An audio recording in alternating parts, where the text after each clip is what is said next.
how's it going? So, it's snowing. Doesn't happen a lot in Medford. But I'm gonna head inside and let's start with the video. Guys, how you doing? So I'm back inside now, all nice and toasty. And so today we're gonna be talking about podcasts. Now, we've all Googled ourselves. Every time we're on the internet, there's some ad on some website that's like, you want to feel safe? Look yourself up on the internet right now. And so, if we're talking about my actual name, the one that I use, can't find Jack Diddley. Turns out there's an actor named James Ryan on the internet, and apparently he's more important than little old Mises. Can you believe that? Whack. But if we're actually looking at my internet handle, falsebulls123, you can actually find shit, because that's what I use for things. So if you've been around, you might know that I love podcasts. It's one of the main focuses for my Boolean blog. It's where I did a lot of editing when I did my podcast database wiki. It's not mine, but you know what I mean. I did that for about 2-3 years, I believe, and I had about 800 edits on it. And so, around that time that I was really active on the wiki, I was really into podcasts. I listened to a shit ton of them. And so, one podcast group that I loved was, if you listen to podcasts, you'll probably know who the McElroy brothers are. There's a group of brothers, Travis, Justin, and Griffin. And they started out with a Bim Bam. Everyone loved them. They produce 20 other podcasts now between their father and their wives and everything else. So, it's a whole kerfuffle. And so one of my favorites from their, family of podcasts, literally, is Sawbones, which is a medical history podcast. That's Justin, who, if I remember correctly, is the middle brother, and his wife, Sydney. And so Sydney's a medical doctor. She's a family doctor. And so her and Justin literally spend all their time, well, not all the time, they do a lot of other things, obviously. They both have jobs. But they, on their podcast, they'll, spend one episode talking about something different in quack medicine. Whether it's the humor system medicine, or trepidation, or, not the right word. But anyway. Or cough drops, milk sickness, stuff like that. And so today's episode is about one episode in particular. It went out in 2014, and it was about the Heimlich maneuver. So for you that don't know, the Heimlich maneuver is used when people are choking. And generally you have 5 short abdominal thrusts underneath the person's rib cage, and that's supposed to get whatever they're choking to pop out. Taught very commonly in first aid. Very, cynical medical thing. What people don't know is that before, our modern day, people were using the Heimlich maneuver for everything from, drowning victims, and I don't remember any other particular thing besides that, but there was basically a lot of things that people said that the Heimlich maneuver worked with, where it didn't actually. So, it's a little bit of controversy among, the medical field. And so, it's a bit of an uproar. So they did their video on that. So today's story time is about that lost episode and one man's very angry response to talking smack about his familia. The year is 2014. You're playing South Park Stick of Truth on your PS4 as Fox's Gotham plays on your brand new Samsung curved television. People are posting memes about Sochi's weird bathrooms as Ebola sweeps West Africa, ISIS terrorizes the Middle East, and Kim Kardashian tries to break the internet by being dummy thick. Life is... it's okay. So, Sawbones released an episode on November 25th in 2014. They posted on their Facebook, they posted on their Twitter. We have evidence of this on their libs, that it existed on their Libsyn and other, RSS aggregators.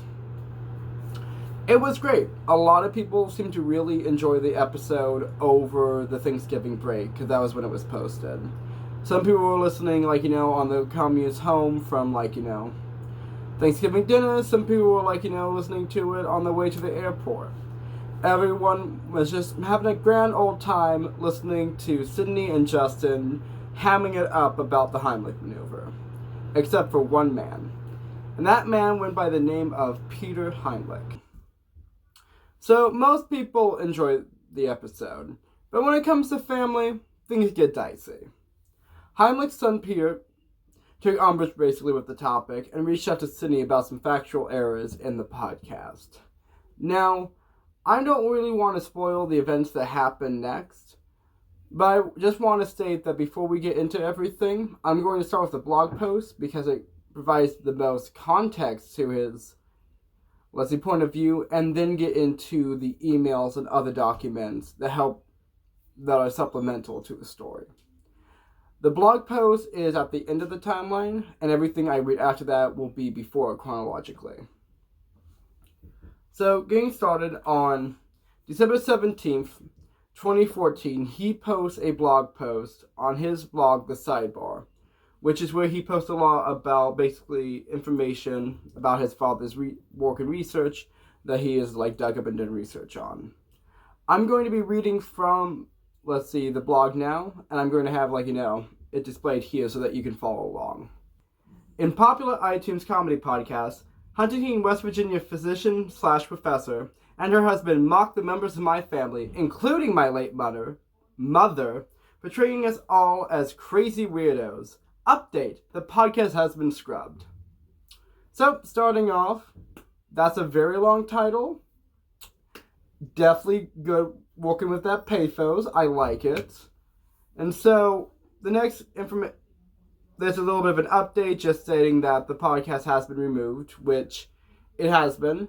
Looking through Internet Archives, it was removed sometime during the summer of 2015, though I have not yet had any response from Maximum Fun over what initiated the removal of the podcast. If I do get updated, I will let you know at the end of the episode of this video, and we can just hear what they say.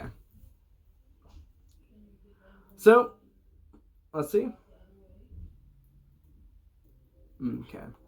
In a half-hour Thanksgiving holiday podcast, essentially about my father's history of medical misconduct, Sydney McElroy, MD, and her husband Justin McElroy of Huntington, West Virginia, spent half the program making fun of the members of my family, alluding to us as crazy and weirdos. Dr. McElroy says she did so to assure listeners, reportedly number in the tens of thousands, that no matter how screwed up their families are, my family's got it worse. A board-certified physician on faculty at Marshall University, who specializes in family medicine, Dr. McElroy admitted during the program that she searched for anything weird about each of us, presumably with the intention of denigrating us. Further, in response to my questions about factual errors and other problematic information she reported, Dr. McElroy refused to back up her work and indicated that she was under no obligation to provide accurate information to listeners. According to the local couple's online audio show Gets Tens of Thousands of Listeners by Dave Leventer, Huntington, West Virginia, Herald Dispatch, January 20th, 2014, the weekly humor podcast features Justin McElroy and his wife Sydney McElroy, a Huntington-based family doctor, dissecting medical history and covering all the odd, weird, wrong, dumb, and just gross ways doctors have tried to fix people. Recording every Thursday here in Huntington and heard weekly around the world on iTunes and Maximum Fun, the quirky medical-based podcast, which has poked fun at everything from bizarre hangover cures to bloodletting, is chalking up between 35,000 and 40,000 downloads per episode. So, that's the direct quote from that article, which is actually... On November 25th, they aired a 30-minute podcast called The Heimlich Maneuver. The first part of the program was about my father's problematic career and unfounded medical claims. Unquestionably fair game for a program about quack medicine. But halfway through the program, the McElroys changed course and systematically went after the members of my family, including my late mother. Dr. McElroy went through a laundry list of our names, sticking pins in each of us based on what she considers to be our failings, while her husband interjected wisecracks. Per this clip, Dr. McElroy admits it was her idea and explains her purpose for doing so. I'm going to talk about himself first and some of the stuff he's done. But then I got into this topic, and I'm going to have to tell you about Dr. Heimlich's family as well, because, well, it's just great. And I think this is another great Thanksgiving topic. You know, everyone's crazy families are coming in. You're going to be spending a lot of time with all the weirdos you're related to. Well, you've got nothing on the Heimlichs. And so he does provide 4 clips. So Henry Heimlich was born in Delaware in 1920. He went to Cornell, he got his MD, and he actually I was just going to listen to this. Jane Murray, who was the daughter of Arthur Murray. The dancer? Yeah, the barroom dancer. Dance school guy. Yes, exactly, the dance school guy. So he married her daughter, and they have 4 children. And the only reason I tell you that is that I'm going to talk about the doctor himself first and some of the stuff he's done. But then I got into this topic, and I'm going to have to tell you about his family as well, because, well, it's just great. And I think this is another good Thanksgiving topic. You know, everybody's crazy families are coming in. You're going to spend a lot of time with all the weirdos you're related to. Well, you got nothing on the Heimlichs. So, as we can hear from the SoundCloud clip, matches what he verbatim quote. We really can't argue with that. So, the only issue that I do have with the clips is that we only have these 4 clips that he's saved and published from that episode. All the other audio is lost, and so it is not really possible to listen to the context of the quotes in question. However, let's just keep an open mind and continue with the blog. The segment about my family goes on for some time. Too long to upload under fair use laws, so I've posted short clips. First, Dr. McElroy goes out to my mother, the late Jane Heimlich, because she wrote books about so-called alternative medicine. So tell me about the Heimlichs. All right, so here's the rest of the Heimlich family. First of all, there's Dr. Heimlich's wife, Jane Heimlich. As I mentioned, daughter of Arthur Murray. She was a huge proponent of alternative medicine. She wrote a book called What Your Doctor Won't Tell You. I am always distrustful of stuff like that. Well, you should be, because it advised, among other things, chelation therapy, which we've never done a show on because it's still happening, but basically you need to know it's bogus. She also co-wrote the book, Homeopathic Medicine at Home. Oh, no. Not homeopathy. Yep, we've covered homeopathy. And she also, by the way, wrote a book about her famous parents called Out of Step, so if you ever want to read a story about Arthur and, I don't know his wife's names, Arthur and Miss Murray and their dancing school. Okay. So they do mention the concept. So she does say that her mother wrote books on chelation and homeopathy, which I'm not going to get into. I know a lot of people feel very strongly about at least homeopathy. I'm not quite sure what chelation is. But as I said, accurate summation of the clip. After years of serious prolonged illnesses, Mom died a couple years ago, well before her time in my opinion. Throughout her life, she endured harsh emotional and other abuse, first at the hands of her sadistic father, dance studio mogul Arthur Murray, then during 5 decades of marriage to my father. In her 2010 memoir, Out of Step, she left out most of the horrors, but to her credit, Mom found the strength to share some of the humiliation and betrayal that my father put her and the rest of us through. Now, at this point, I would like to jot in my own personal opinion. I feel that this segment is a bit fallacious.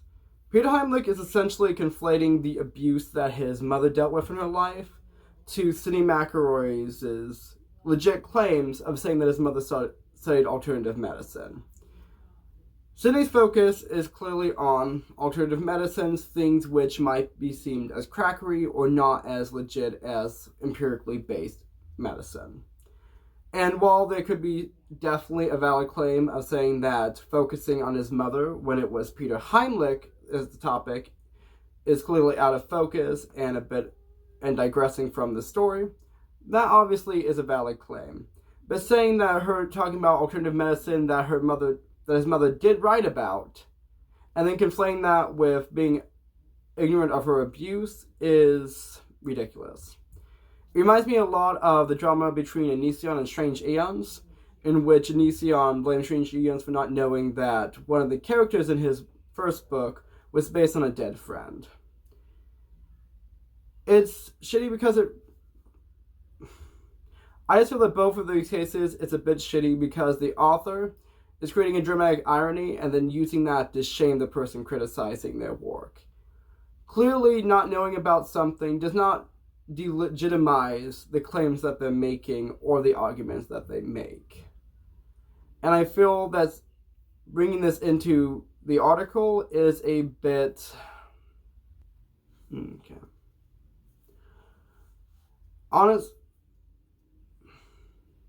In this case, I feel that he is really appealing to emotion.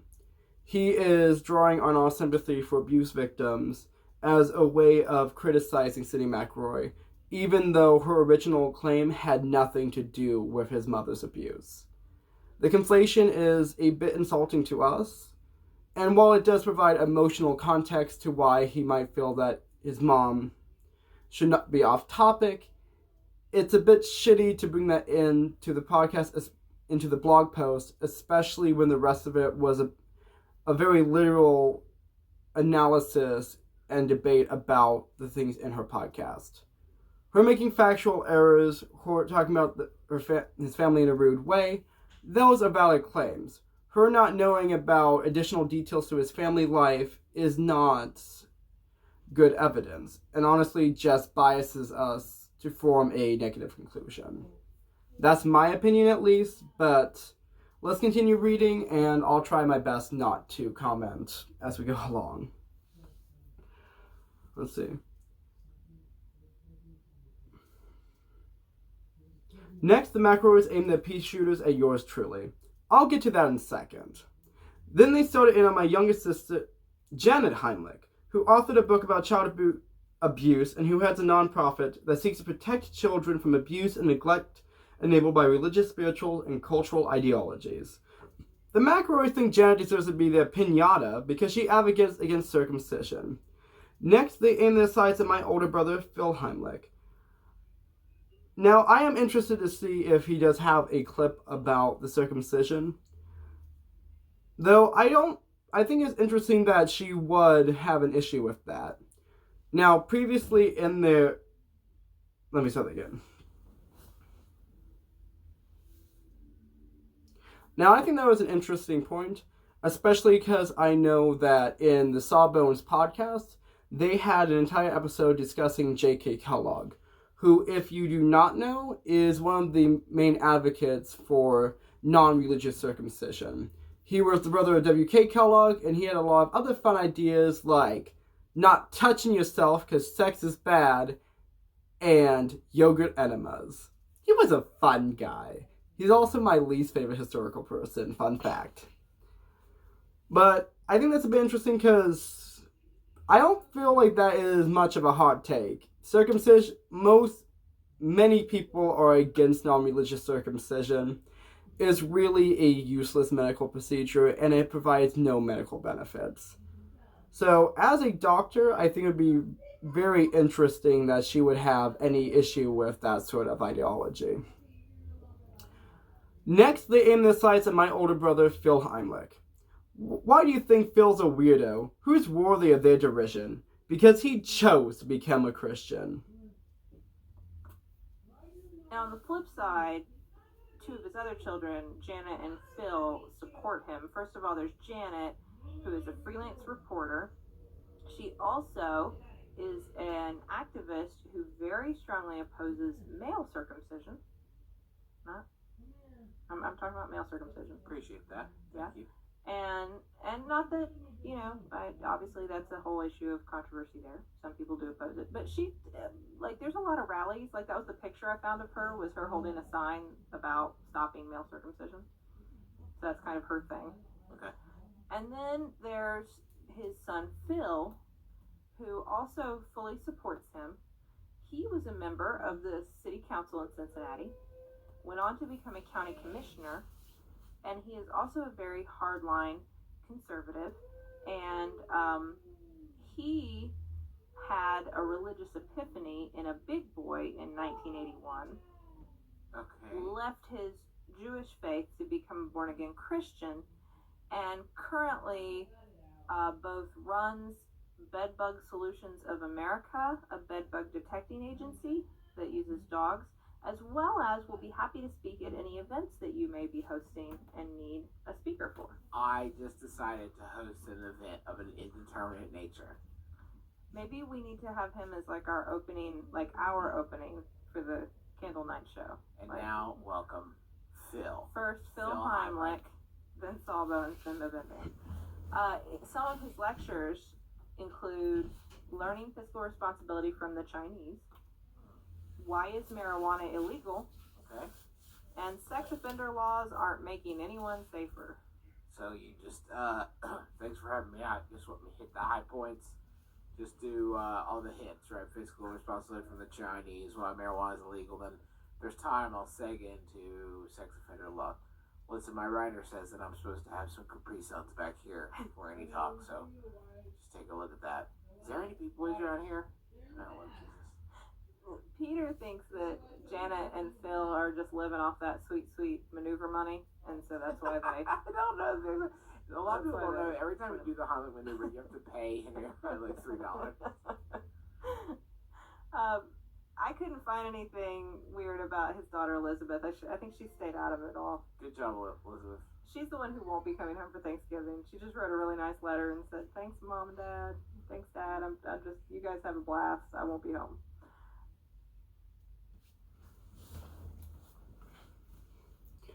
Let's see. At the end of the clip, Dr. McElroy says she couldn't find anything weird about my other sister, Elizabeth Heimlich. In other words, and this deserves the bold red highlighter, I did want to mention he does write this in bold red. Dr. McElroy admitted that she went out of her way to search for what she considered to be negative, denigrating information about each of us. Now, I am trying to remain unbiased, though I feel like I'm failing miserably. I don't really think that is an accurate summation of what she said. I think, once again, I do think it's perfectly valid. Should they include this family? Is her saying that this family is weird or strange or not anything like that the most ethical or nicest thing to do? Obviously, you can argue about that. However, I don't quite feel that the terms negative and denigrating information is accurate. For instance, in Justin's wisecracks about, what is his name, Phil, he spends most of the time talking more about his political beliefs and his talking points rather than any religious aspect. The fact that he has a religious epiphany in a big boy is simply humorous because one had it in a, if I understand correctly, a burger shop. I'm going to edit that if I'm wrong. Actually, let me just look it up. I have 5 minutes. Yeah, it's a restaurant. For instance, I feel like... Oh, dang it, I lost my spot.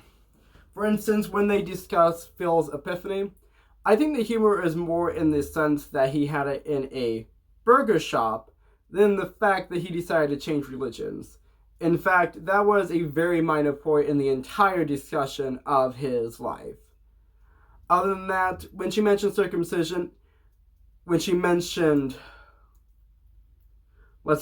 taking circumcision, I don't feel that it was exactly due to her political stance on it, but rather in the vehemency in which she undertook it. I don't really feel like either of these things can necessarily be termed negative or denigrating. And yes, if Sydney phrases it as being weird or strange or things like that, obviously that can take a negative context.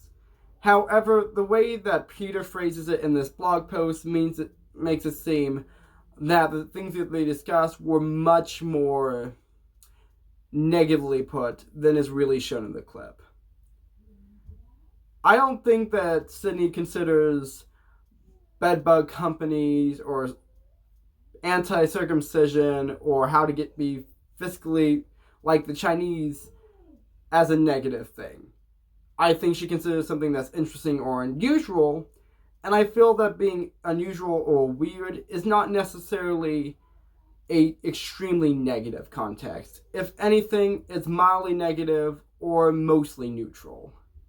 So, the wording used here is a bit biasing, at least in my opinion. Incidentally, Elizabeth is a talented photographer who took the beautiful portrait of my wife, Karen Schulman, that's attached to the audio snips. That's nice. Okay, here's my turn in the barrel. Alright, so let's get into the children. First of all, there's Peter Heimlich. And he basically thinks his dad's a quack. But no, the maneuver.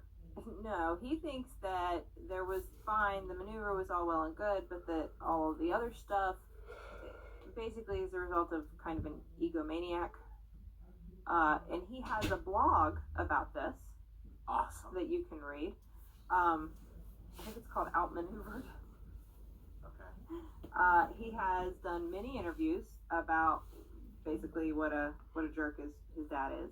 I shouldn't say what a jerk, just how his medical stuff is not cool.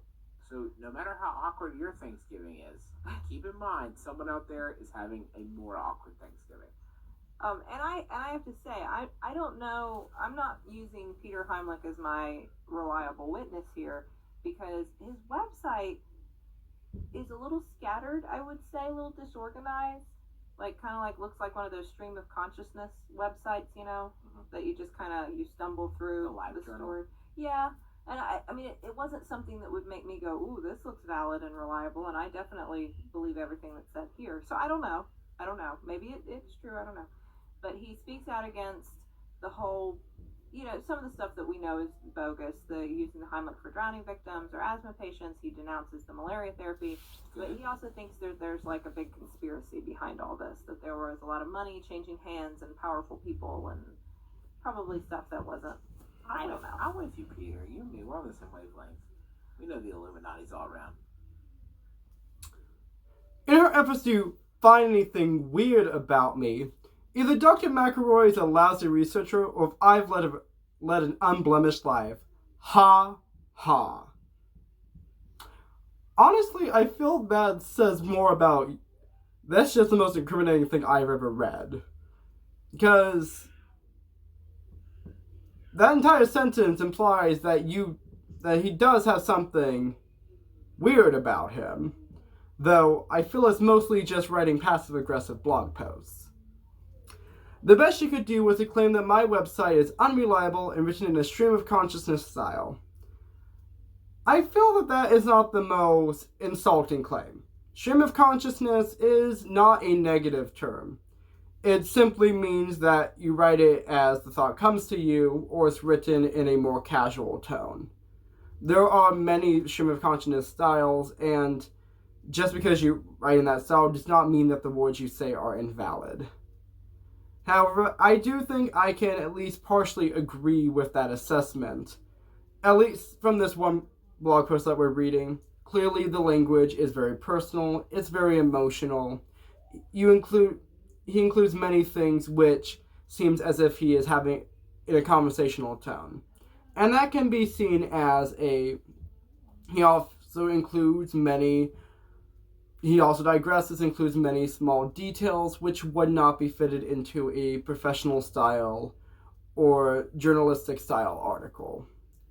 So I don't think that is necessarily an inaccurate assessment. What Dr. McElroy doesn't say is she almost certainly used information from my unreliable website.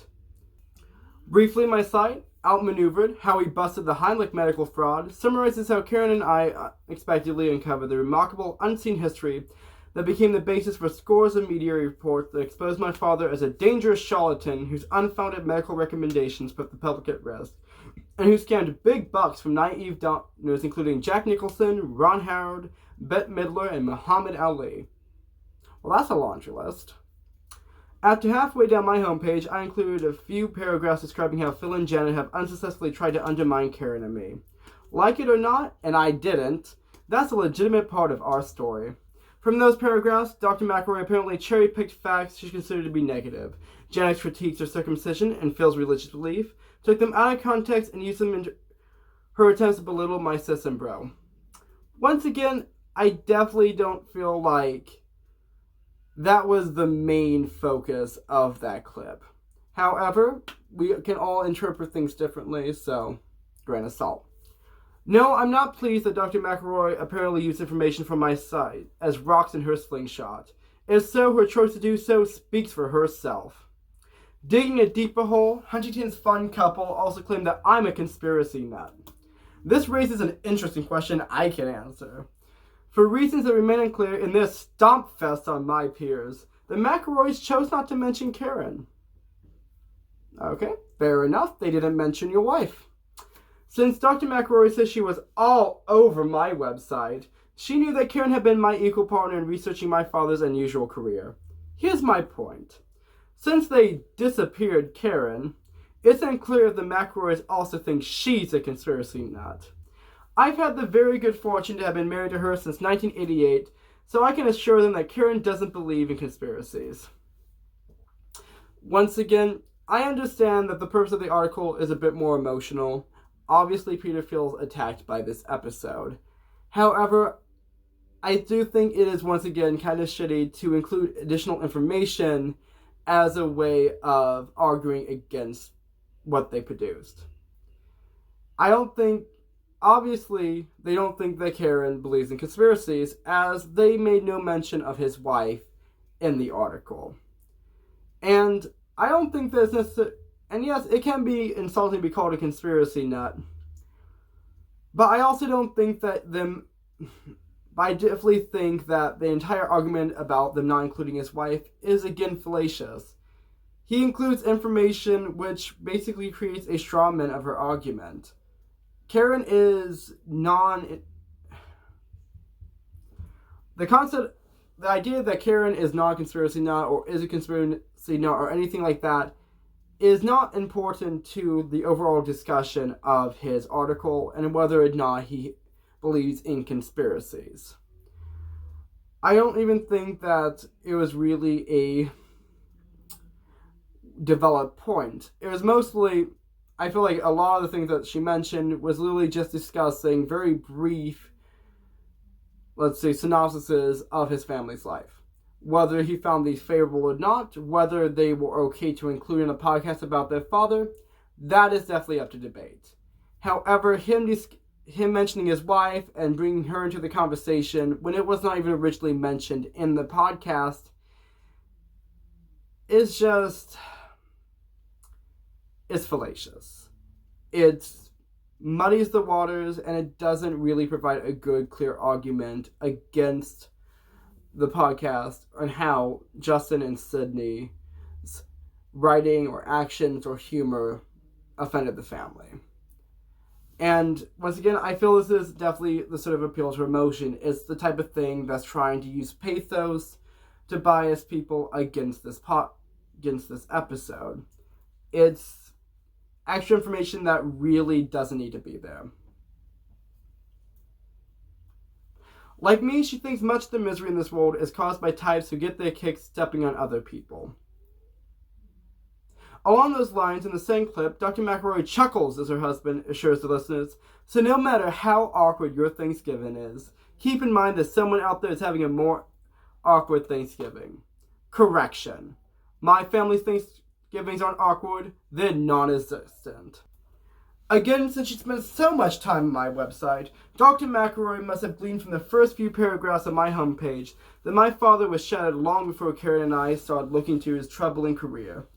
In spring 2002, my wife Karen and I began researching the career of my father, Dr. Henry J. Heimlich of Cincinnati, famous for the Heimlich maneuver, choking rescue method. Via Tom Franca's November 2005 Radar magazine article, the most thorough article to date about my father's troubling career, and our efforts to bring the facts to public attention, here's what triggered our interest.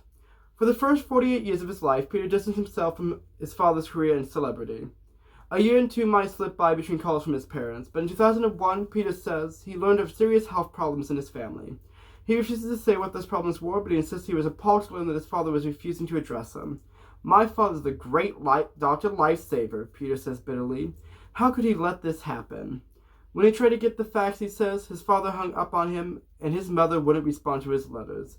Peter and Karen began to wonder whether they were other family secrets worth looking into as well. So, definitely an interesting quote. I'm really not sure what Peter's medical history or illnesses have to do about the podcast in question, but I'm glad he shared that with us. Since spring 2003, much of the information was uncovered has been reported by mainstream print and broadcast news outlets in the U.S. and abroad, but there's plenty more I hope to get reported. For example, what was the nature of my father's relationships with at least 3 doctors who lost their licenses for extreme overprescribing of narcotics, 2 of whom did prison time. So, that entire segment right here, where he discussed it after, the whole I don't have Thanksgiving dinners, my family kind of sucks. Well, that was mean.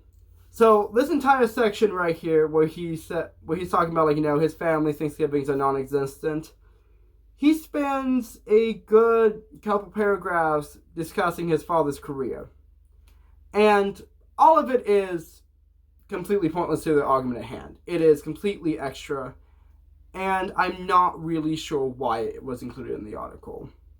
It does have nothing to do with Sawbones. It literally just discusses a lot of information that was not mentioned in the rest of his argument.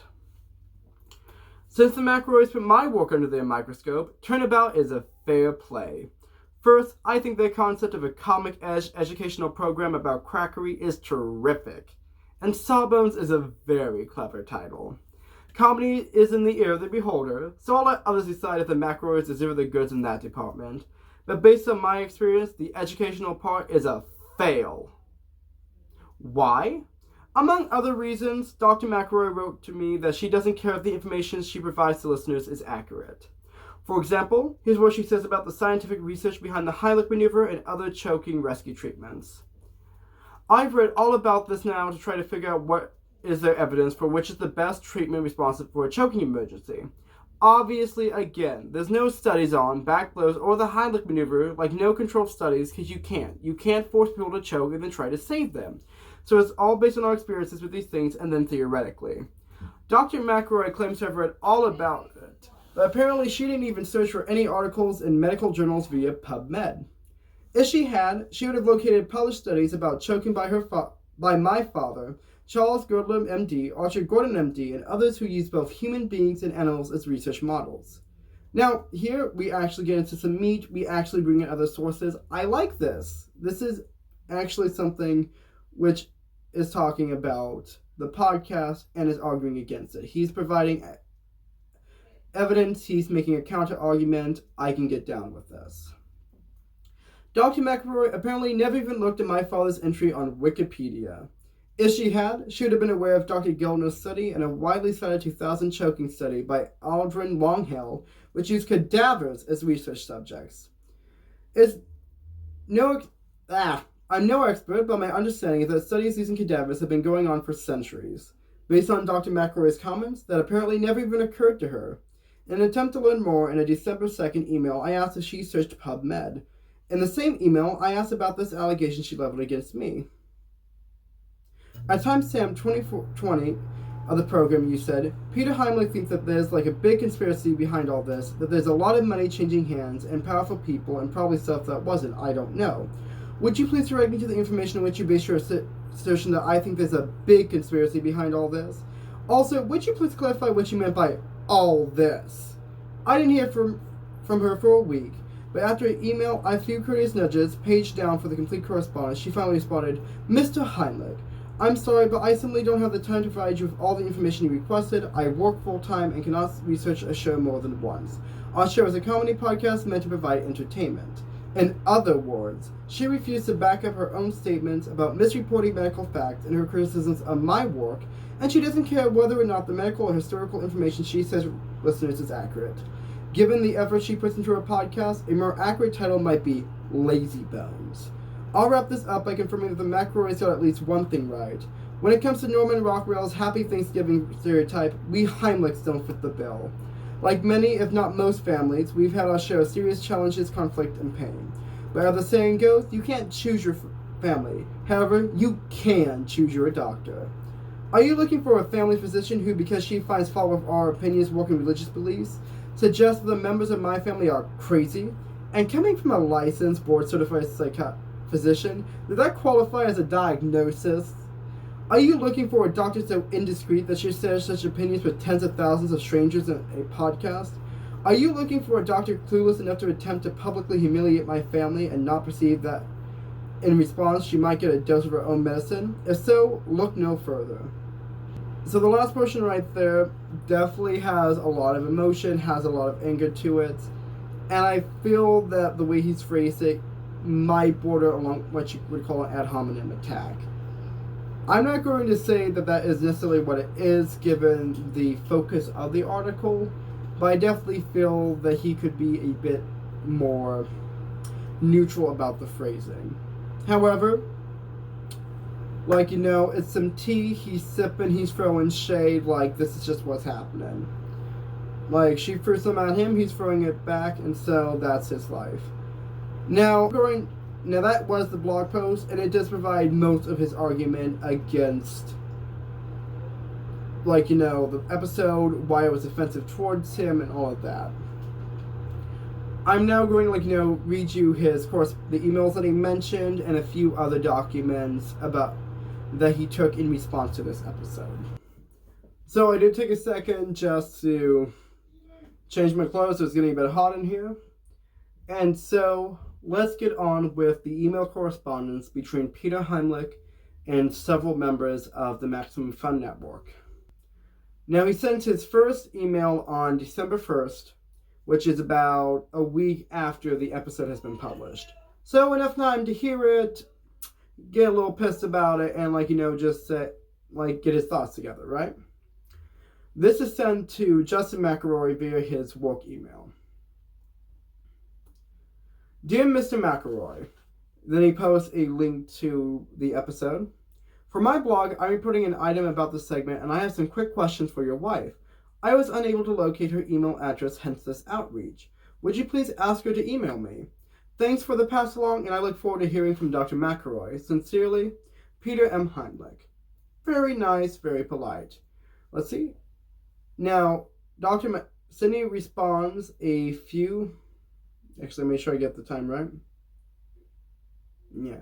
Sydney responds a little while later with the response, Mr. Heimlich, what a pleasure to hear from you. How can I help? Let's see. This is then sent the day after on the 2nd of December. This is from Peter Heimlich to Sydney McElroy. Dear Dr. McElroy, thanks for your prompt reply to my email yesterday and for your offer to help. As I explained in my previous email, I'd appreciate your answering some quick questions for an item I'm blogging about your 11/25/14 podcast about my father and my family.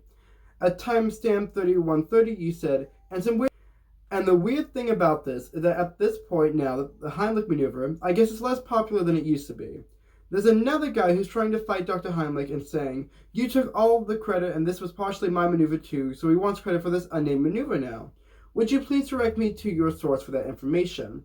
At timestamp 30:50, you said, here's the thing. I've read all about this now to try to figure out what is the evidence for which the best treatment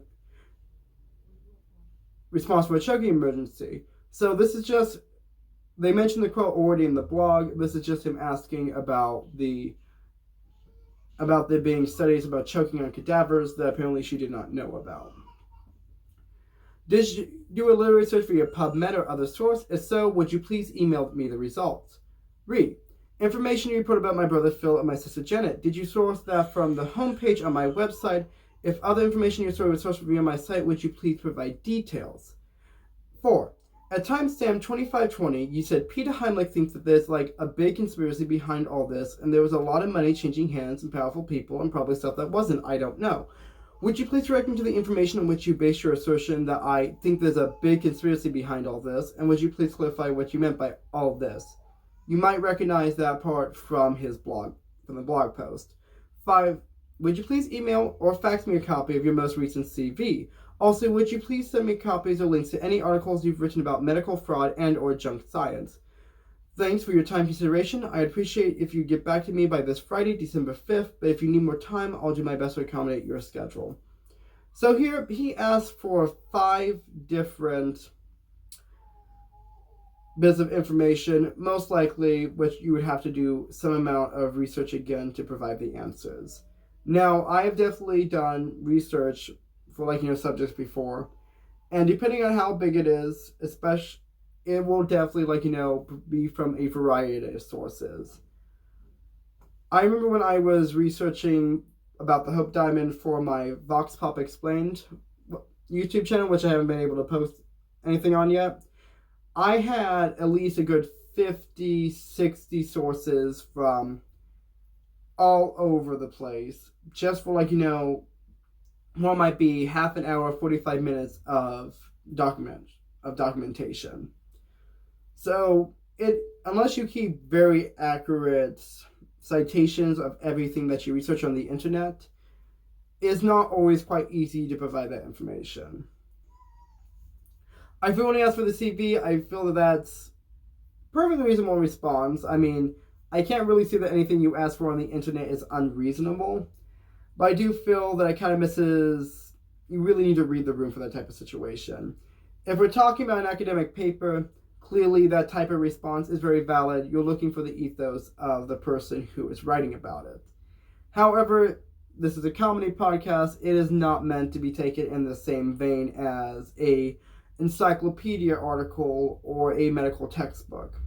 There's a different level of quality and detail that is used in both of them, and clearly her podcast on the Heimlich maneuver is going to be a much lighter path than some historically written article. You know what I mean? But let's continue. So this is done on Saturday 6th, which is the day after his deadline, right? Peter Heimlich to Justin McElroy, and he copies in Sydney. So, beautiful email etiquette. Dear Mr. McElroy, I appreciate you forwarding my December 1st email to your wife. I received her reply email later that night, copied below my signature. The next day, I emailed her some questions, but I haven't received a reply, so I don't know if Dr. McElroy received my email. Would you please check with her about that? I'm not trying to rush her, I'm just trying to make sure she received it. Thanks for your continued help, sincerely.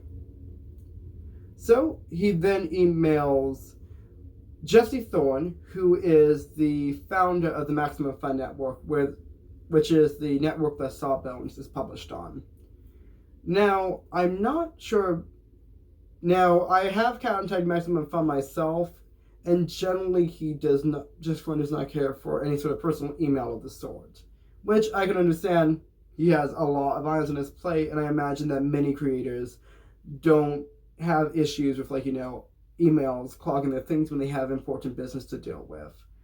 I remember that was one of the many complaints that Yandere Dev had in his YouTube channel. He talks about it a lot. So, Peter Heim, this is on the 9th, so this was 3 days after the email to Justin McElroy. Peter Heimlich to Jesse Thorne at Maximum Fun. Dear Mr. Thorne, I appreciate your help. Read an item I'm reporting on my blog about a November 25th podcast by Sydney McElroy, MD, and her husband Justin McElroy, about my father and my family that's posted on your website. I had a handful of quick questions for Dr. McElroy, but I was unable to locate her email address, so on December 1st, I sent an email to her husband via his company email and asked him to forward my inquiry to his wife. A couple of hours later, I received a friendly, encouraging email from Dr. McElroy. On December 2nd, I sent her my questions. By December 6th, I had received a reply, so that day I sent a courtesy follow-up to the McElroys. Here's a correspondence today. So just rehashing what we just read through. I have received a reply to my follow-up, hence this outreach. Would you please contact Dr. McElroy and let me know the status of my December 2 inquiry? Thanks much for your time and attention, and I look forward to your reply. Sincerely, Peter M. Heimlich. So the same day, December 2nd, he finally is able to message Sydney McElroy at her personal Gmail account, and also copies it her husband. Very polite. There's one thing I could say about Peter, he has very good email etiquette. And that's hard to see in today's modern world. People are rude about their emailing. Dear Dr. McElroy, I'm unsure if you received my 12-2 email with the questions or if my 12-6 email to your husband found you. I copied you. If I don't hear from you by days in tomorrow, I'm assuming you haven't received my emails, and I'll try to reach you via Marshall. I'm not exactly sure who Marshall is. That is the one, puzzle piece I haven't been able to suss out in this entire situation. Most likely, it is just some sort of administrative person in either Maximum Fun or with Sydney's actual medical profession. In either case, clearly he tried to go through some other person to try to contact her, even though going through her husband and boss did not work. Finally, Sydney does respond back on the 9th, so the same day. Let's see. These timestamps are horribly confusing. Got that right again. So Sydney McElroy does manage to respond back on the 9th, so the same day. Mr. Heimlich, I'm sorry, but I simply don't have the time to provide you with all the information you requested. I work full-time and I cannot research a show more than once. Our show is a comedy podcast meant to provide entertainment. I do not keep lists of sources. It is not a medical advice show, nor is it a comprehensive historical account. It is a comedy show about medical trivia that people might enjoy. I'm sorry I cannot be of more assistance than that. Frankly, I am disturbed by the aggressiveness with which you attempted to contact me. I do not feel any further communication with me, my husband, or Jesse Thorne is necessary. Please do not contact me in my office either. And that's the end of their email correspondence. So at this point, Sydney does bring up a good point that the podcast is not meant to be a professional and done article. It is a comedy podcast. Nearly every single podcast that the McElroys do is comedic. They're very funny people. That's really how they got their celebrity. I would like to just read you the disclaimer that they produce at the beginning of every single episode that they put out. This intro is actually read by Justin's father, Clint McElroy. So if you're interested in the McElroy brothers, there's your own little bit of trivia. Sawbones is a show about medical history, and nothing the hosts say should be taken as medical advice or opinion. It's for fun! Can't you just have fun for an hour and not try to diagnose your mystery boil? We think you've earned it. Just sit back, relax, and enjoy a moment of distraction from that weird grove. You're worth it. Now, if you think that the emails and that very salty blog post was everything about it, you're wrong. The same day that Peter Heimlich posted his article, he also wrote an email to the West Virginia Board of Medicine. And I want to read you their correspondence, because I definitely feel that it does provide some context to the entire situation, and I feel it does give a little bit of the character of Peter Heimlich. So, this was, if I'm thinking correctly, about a little more than a week after Sydney asked for him not to contact her anymore, and that she wouldn't be able to answer his questions about the podcast. Dear Mrs. Alley, so Jamie S. Alley is a board attorney for the West Virginia Board of Medicine. Context. According to the board's website, Sydney Small McElroy, MD, is currently licensed to practice medicine in your state. This is a complaint against Dr. McElroy's license re possible malpractice and unethical conduct. In order to properly evaluate my complaint, I'm requesting that the board, A, thoroughly review the online version of an article I published today on my blog, and then he links to his blog. B, listen in its entirety to a November 25th, 2014 internet podcast hosted by Dr. McElroy entitled Sawbones, the Heimlich Maneuver. Podcasts are on the internet. That's really one of the main points of their definition. But I'm going to let that slide. I'm just saying, there's not anything as a non-internet podcast. But that's not important. Briefly, here's the basis of my complaint. According to Local Couple's online audio show gets tens of thousands of listeners by Dave Lavender, published January 20th, 2014 by the Huntington Herald Dispatch, each episode of Dr. McElroy's program is downloaded and therefore likely listened to by 35,000 to 40,000 listeners. To my knowledge, Dr. McElroy has no training in psychology or psychiatry and has never practiced in either field. Further to my knowledge, she has never communicated with any of the members of my family. Though I would like to point out that she has communicated with you, so that's not entirely accurate. But I understand where you're going for. Nevertheless, though almost half of her 30-minute program, Dr. McElroy listed the names of me and other members of my family and falsely and maliciously portrayed us as crazy and as weirdos. Those were her words. Further, as Dr. McElroy made clear to her many thousands of listeners in preparation for her program, she intentionally searched for what she considered to be negative and denigrating information about members of my family for the sole purpose of circulating those false and malicious characterizations. Based on her credentials as a licensed board-certified family practice physician currently on facility at Huntington's Marshall University, listeners may reasonably construe her conclusions to be legitimate medical diagnoses of mental illness. As part of my complaint, I'm requesting that members of the board be asked to consider their reactions if Dr. McElroy did the same to them and to members of their families. Such conduct also raises other troubling questions. If a medical doctor engages in such unethical and indiscreet behavior towards individuals with whom she has no contact, how is she conducting herself with patients in her care? Is she also making false, misguided diagnoses of their physical and or mental conditions? Is she violating their legal rights to privacy on her internet program or elsewhere? In order to resolve these concerns, this is to respectfully request that the board schedule an interview in the near future with Dr. McElroy so that she may address these and any other matters which the board deems relevant. This is also to respectfully request that the board determine if Dr. McElroy has violated any applicable laws and or rules for which her agency is responsible for overseeing, and that I be provided with a determination of those or any other related findings. Thank you for your attention to my concerns, and I look forward to your replies. So, just putting aside the fact that he is literally filing an official complaint with her medical board, possibly to get her debarred, unlicensed, I'm not quite sure what the term is. We have two main points that I would like to mention. First, he provides two accusations. First, that she provided a sense of essentially libel against him and his family, and that she is possibly, violating doctor-patient's confidentiality. In the sense of libel or slander or whatever you want to call it, or at least in the phrase, false misguided diagnoses, everything that she stated, at least in the clips that we heard from his blog posts, were accurate. Peter even states in his blog post that his mother did write books of alternative medicine, that his sister Janet, was